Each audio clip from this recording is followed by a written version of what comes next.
ஆனா சாப்பிட வரப்போறது 30 பேர்.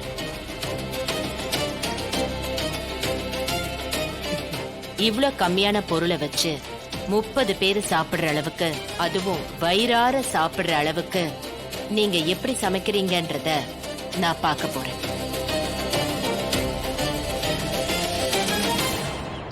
ஜனாமா 10 பேத்துக்கான பொருளை வச்சுக்கிட்டு 30 பேத்துக்கு எப்படி சமைக்கிறது? அதான் குடும்பம். இதுலதான் ஒரு பொண்ணோட சிக்கனும் சாமர்த்தியத்தெல்லாம் தெரிஞ்சுக்க முடியும். அதெல்லாம் மனசு இருந்தா முடியும் கேடி.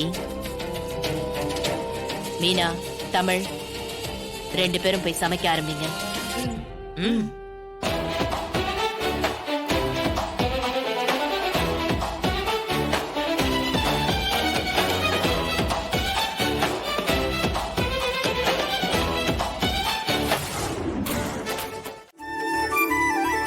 அம்மா, என்னதான் தமிழ் கம்மியா சமைச்சிருந்தாலும் ருசியா சமைச்சிருக்கால. அப்படி இருக்கும்போது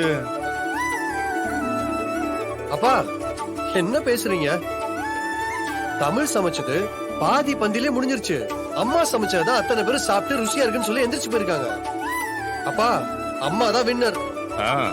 இல்ல இதெல்லாம் கல்லாட்டம். நான் ஏத்துக்க மாட்டேன். அப்பா, நீங்க ஏத்துக்கிட்டாலும் ஏத்துக்கலனாலும் எங்க அம்மா தான் வின்னர். டாட்.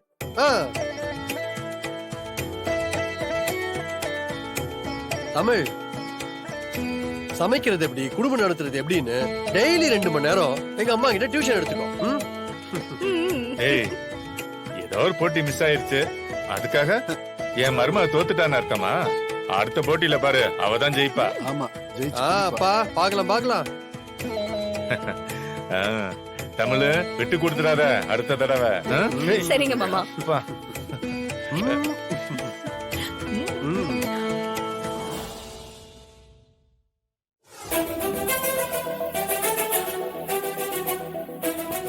மீனா, தமிழ், அடுத்த போட்டி என்ன தெரியுமா? தெரியாத அத்தை. ரொம்ப ஈஸியான போட்டி தான். சிபி, ஜானு போய் எடுத்துட்டு வா.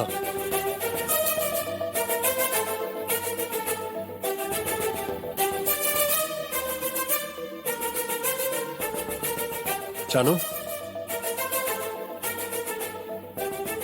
தமிழ், இது உனக்கு. மீனா, இது உனக்கு.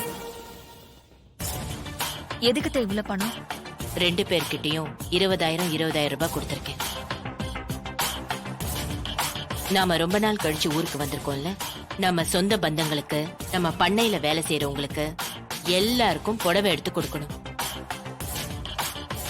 சம பங்கா 2 பேரும் புடவை எடுத்து கொடுக்கணும். இதுல போட்டி போடுறதுக்கு என்ன இருக்கு ஜனாமா?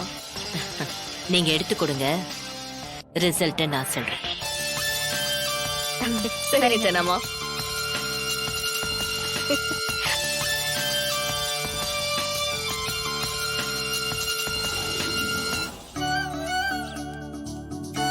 ஜனமா, வா தமிழ்.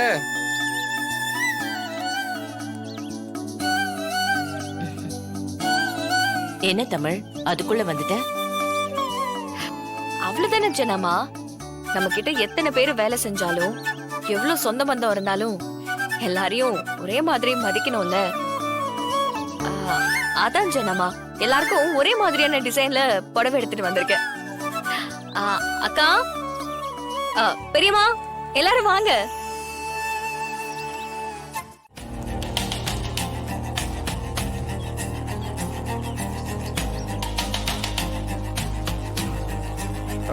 சேது, வாங்க மாப்ள. என்ன உங்களுக்கு இந்த ஊரெல்லாம் பிடிச்சிருக்கா? வர்ஷினி ரொம்ப நல்ல பொண்ணு மாப்ள. அந்த மாதிரி பொண்ணு கிடைக்கிறதுக்கு கொடுத்து வச்சிருக்கணும். அவளை நல்லா பாத்துக்காங்க. சாரி சேது, நீங்க லவ் பண்ண பொண்ண நான் கட்டிக்கிற மாதிரி ஆயிடுச்சு. ஐயோ, அதெல்லாம் ஒண்ணும் இல்ல மாப்ள. இல்ல சேது, எங்க 2 பேருக்குள்ள ரிலேஷன்ஷிப் உருவாகாம இருந்திருந்தா இது எதுவுமே நடந்திருக்காதுல்ல. அண்ட் நீங்க லவ் பண்ண விஷயம் அவளுக்கும் தெரியல, எனக்கும் தெரியல. அதெல்லாம் பிரச்சனையே இல்லை. நம்ம யார லவ் பண்ணான்னு அவங்களுக்கு யாரை பிடிச்சிருக்குன்றது தானே முக்கியம். என்னை விட நிறைய விஷயத்துல நீங்க தான் பெஸ்ட். உங்களால தான் வர்ஷினியை சந்தோஷமா வச்சுக்க முடியும். நல்லா பாத்துக்கங்க மாப்பிள்ள. வாழ்த்துக்கள்.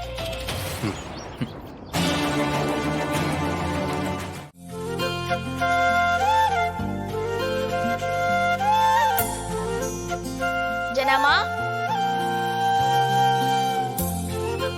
அடடே வா சுமதி. ஜனாமா, என் மருமகளுக்கு குழந்தை பிறந்திருக்கு. அதான் உங்ககிட்ட காட்டிட்டு ஆசீர்வாதம் வாங்கிட்டு போலான்னு வந்தோம். கொடு. ஓ, செல்லம். அச்சுச்சுச்சுச்சு.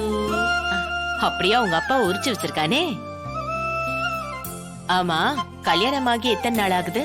1.5 வருஷம் ஆகுது ஜனாமா. பரவாயில்லையே, சீக்கிரமே குடும்பத்துக்கு ஒரு வாரிசை கொடுத்துட்ட. இந்த பாத்து.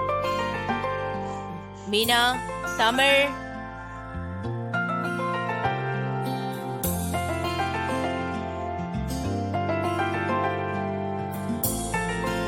அண்ணே எப்படி இருக்கீங்க? ஆ அண்ணன் நல்லா இருக்காரா? ஆ எல்லாரும் நல்லா இருக்காங்க மீனா.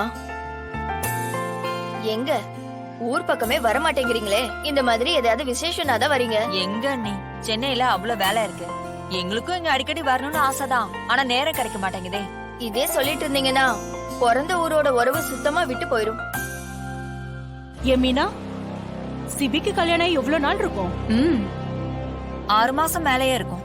இன்னும் வீட்ல எதுவும் விசேஷம் இல்லையா?